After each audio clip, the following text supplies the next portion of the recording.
Okay, hi everybody. It's 1:11 a.m.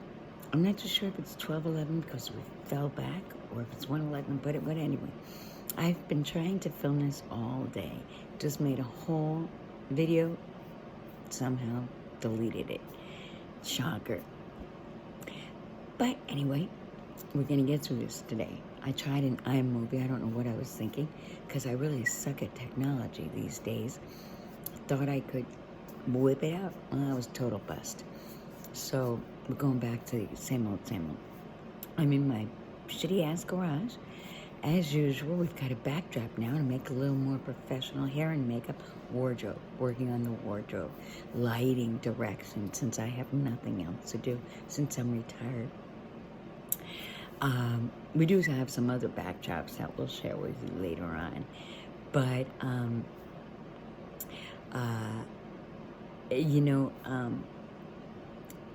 just lost my train of thought, and I have it written down. But anyway, this is the way the workup is right now.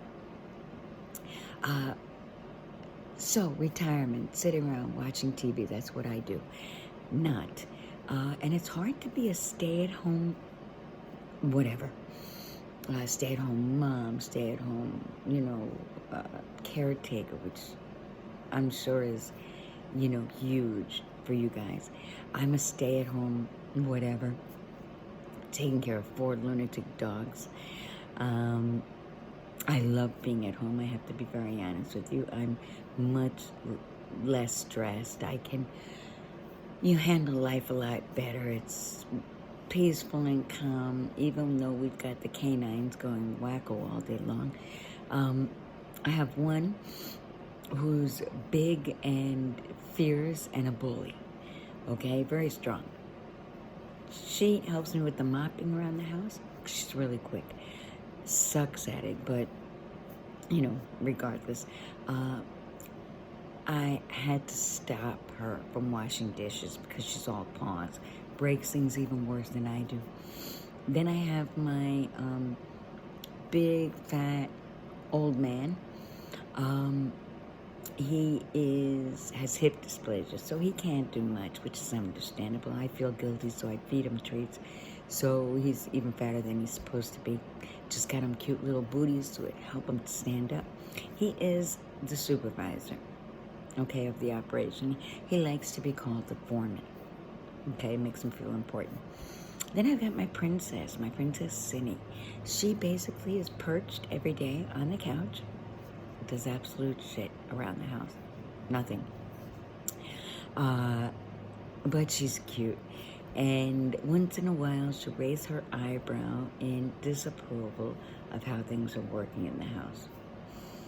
And then we've got our really cray-cray, which is Baby, the 8-pound Yorkie.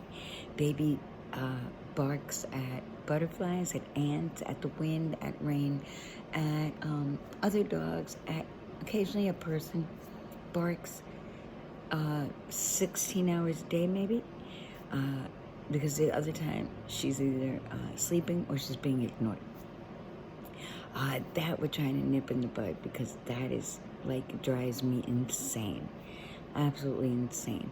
But Baby is very jealous of anyone that gets close to me. So especially the other lunatic who we think is just crashed into things, and that's why she's just so crazy. So she'll yap at her. Baby is very possessive of the princess. So she can also get very aggressive with the princess. It's total chaos, but for some reason it works. But walking them is a real challenge because I have to walk 2 and 2. And that sometimes can be very hard, as well as putting on those damn harnesses. How difficult can it be? There's 2 and 2. I mean, it's not like it's hard. But finally, I rigged up one of them for the princess, and we're able to take a fairly decent walk. My big outing was Walmart this past week, so I was kind of desperate to get out. We had a beautiful weekend. Went and got my hair cut, which always makes me very happy. It was sunny. Went downtown to see El Dia de los Muertos. For those of you that don't speak Spanish, it's El Dia de los Muertos, which means Day of the Dead, a Mexican tradition celebrating and honoring those that have passed. Really cool sitting there, people watching, and having a couple beers, and it was a lot of fun. I wanted to get into the whole thing about staying at home. Even though I love being here, every day, isolation is not good, but I'm safe. I'm in control of my environment. I'm not out driving. That's a very nerve-wracking situation, and I think by being at home, it's less stress, which helps my memory and my focus and all that stuff. But there are advantages of working, First, you get paid, right? You get paid for it. You have that insurance perks and shit like that. You have sick days and personal days, and we don't get any time off, right? It seems like, there's always something to do. The blinds are dirty. You have to put in another load of wash. I mean, it never stops, right? By the time you finish doing something else is dirty. But the advantage is when you're working, you're just so damn tired and exhausted every day from working. You don't have time to clean the house. You just do the basics. Don't give a shit about the rest of it. So, sometimes you say, oh, that sounds like a good idea to go to work. And then I think, no, I'm fine in my place, and my wife likes me at home. So anyway, I have some things I wanted to share with you about my week. Those jokes about, how many people does it take to change a light bulb and stuff like that. Well, I have my own version of that. And I'm just going to look at my notes here. Okay. Let's see, it's how long does it take to find a book that I had lost? That took weeks. I gave up on that. I was going to buy another copy of it. And the good thing about losing things is you find a lot of things that you lost before. The frustration is when you need it, you can't find it. And that's very hard. On good days, like I said, we kind of blow it off knowing that it's somewhere in the house. On shitty days, then it all adds up. But I found some stuff that I was missing. Still looking for a bracelet. Haven't found that. But it'll eventually come up, I guess. What do you need to do to break the internet? Now that's pretty good. All you need is one cable. One cable will knock it all out of cyberspace. I was doing some stuff, cleaning, moving, removed one cable. Well, of course I didn't remember where it went in. Then I started moving all of them. God knows what I did. Blew out cable, blew out internet, 12 o'clock midnight, alone in the house. Phone wasn't working. So thank God for a guy named Colin who got me back online and made everything right. So I was very grateful for that. How many times does it take to put on a doggy gate? There's only two ways. You put it this way or to put it around. Well, I kept putting it on front and back and move back. It was just a complete mess. God, it must have taken me 20 times until the dogs turned around and said, "Lady, we'll tell you how to put on the damn gate and let us sleep." So that's how bad that one was. I almost broke a television while moving furniture around. Had the TV, and I'm very short. Couldn't reach the piece of furniture. I had to raise it up. All I thought was, dear Jesus, please help me. This TV's going to end up in a million pieces on the floor, and I'm going to be in a lot of trouble. Because my wife was out of town. So it was like, I'm going to get in a lot of trouble, and I'm too damn old to get in trouble. So that was a good thing. Lost my shopping cart in Walmart. Suddenly can't find it. I was convinced somebody had taken my shopping cart. I was going to call security and make sure that person was brought to justice. No, I didn't know where the hell the shopping cart was. So I had to walk all over Walmart finding my stuff. I had already imagined in my head somebody took it. I had to reshop all over again, which of course I wasn't going to do. But that wasn't the case. Now, it did happen to me at another store once, and somebody got into my stuff and pulled them all out, and really did piss me off. So part of that is true. Let's see, a cello. How long does it take to break a cello? Opening the case. That's all I did. My wife bought me a new cello. Said, okay, I'm going to teach myself how to play cello. I don't know. Well, I don't know how that's going to go. Let's see. One day we'll put on a video about cello playing. Opened up the case, broke a string, pulled all the other strings out. If it was tuned, it sucks now. Got to get it all redone. So now I'm kind of afraid. Maybe I should go for the flute or something. Be a lot easier. Won't break.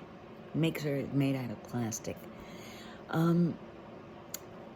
Then, how many bruises can a person have during a week? Well, let's see. How many body parts? 2, 3, 4. Okay, a shitload. Shitload. I walk into doors. I walk into doorknobs. I walk into furniture, the edge of furniture, which really hurts. And I look back and I laugh on it right now. It wasn't very funny when it happened. We just moved bedrooms. I get very disoriented when I go to new places, especially if I wake up in the middle of the night. So I wake up at 3 o'clock in the morning, gotta go to the bathroom. And everything is by braille, so I'm going, every light's turned on, and I'm touching the walls trying to, find the bathroom, find the bedroom. And I ran right into the wall. 3 o'clock in the morning, scared the pee out of me. Holy shit, does that hurt? I mean, you do not expect this. Bam, right against the wall. I didn't know whether to laugh at that moment or just give it up. That happened once before in Cancun. I couldn't find the bathroom. Going around the walls, touching the walls. Of course, I didn't know what I was touching because I hadn't been there before. Got to a wall, felt a handle, and said, okay, here's the bathroom. Well, thank God I was wise enough to open my eyes because it was the door to the balcony. Now, that would have left a mark. So I have to always, just be very careful, even in my own house, because now I can run into walls. And I swear somebody came into that house and moved that damn wall because it wasn't there before. But fortunately, it didn't leave much of a mark. So we have night lights all over the house, like when I was 3. But that's okay. My wife takes care of me, and that's the best way to keep me safe. She wants to bubble wrap me, and just keep it on 24/7, so that way I don't come out with any more bruises and cuts. There was a last thing I wanted to talk to you about. There's a guy called Jay Shetty. He is a former monk, has podcasts and a radio show and stuff like that. Good stuff. I recommend you listening to him. And he was on this 5-day challenge to happiness. Now, today is day 15. The challenge is over. I'm on day 2 because I have to listen to the podcast and I have to take notes and I have to listen again. But the big deal here was say 3 things that you're grateful for when you wake up in the morning, 3 things you're grateful for from that day at night. Even in hopeless, devastating situations like ours, we can still find reason to be grateful. I can tell you a bunch of things I can't do, but then I can tell you some things I can do. And I was grateful to get out today. I was grateful for a beautiful day. I was grateful to be with my wife having fun. There's so many things that we can be grateful for. I hate to use the word hopeless, but it is what it is. I think I'm hopeful that this will move slowly. I'm hopeful that I'll have a lot of time with my family, and hopefully I'll be very kind, and I won't be mean. Because I know you guys have it real tough with these personality changes and all, and I just don't want to be mean to people. But what he was saying is how, when you show your gratitude to other people, it boosts self-esteem, it boosts people's self-worth. And when people are grateful to us, we feel worthy as well. That, wow, if somebody said something really nice about us, well, we must be worth it, There was a story he told about a couple sitting in the kitchen, looking out the window. The husband turned to the wife and said, wow, the laundry really came out dirty this week. She said, oh, really? I'll go and check it out. The following week, he said, oh, wow, what a difference. The laundry looks great. What did you do? And she said, well, remember, when I asked you to clean those windows? Well, you see, the window is clean now. So the laundry was clean last week, but the window was dirty. Just kind of bringing out the fact that it's our perspective, how we see things that can change our attitude towards things. Gratitude is a habit, something that we have to build on every day. It's just like you said, you eat pizza every day. Well, you've come into a habit. Well, to be grateful to family, friends, your job, to God or whoever your higher power is, just really is very fulfilling, because otherwise we miss out on a lot of positive things that can be happening in our lives. He said it's important to let those people know you're grateful, make it genuine and authentic. Call them, text them, email them, showing your sign of gratitude, for what they do, or they're just them being in your lives, just being grateful they're in your lives. Could be somebody that offers to sit with your person so you can get a couple hours, to yourself. Could be somebody that brings over lunch. Could be your husband taking out the garbage.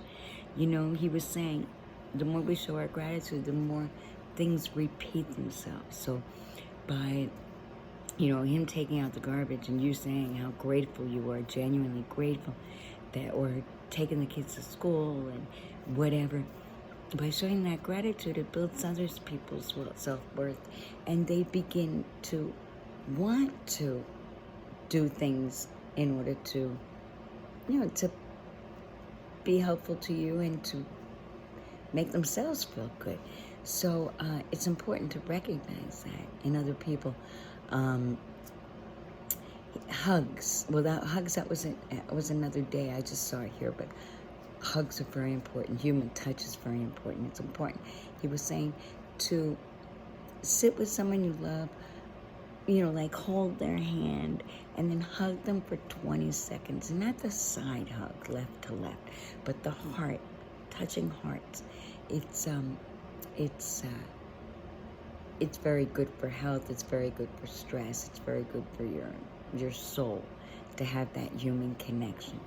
But the first thing, and I'll get into that a little longer, maybe another day, is showing gratitude.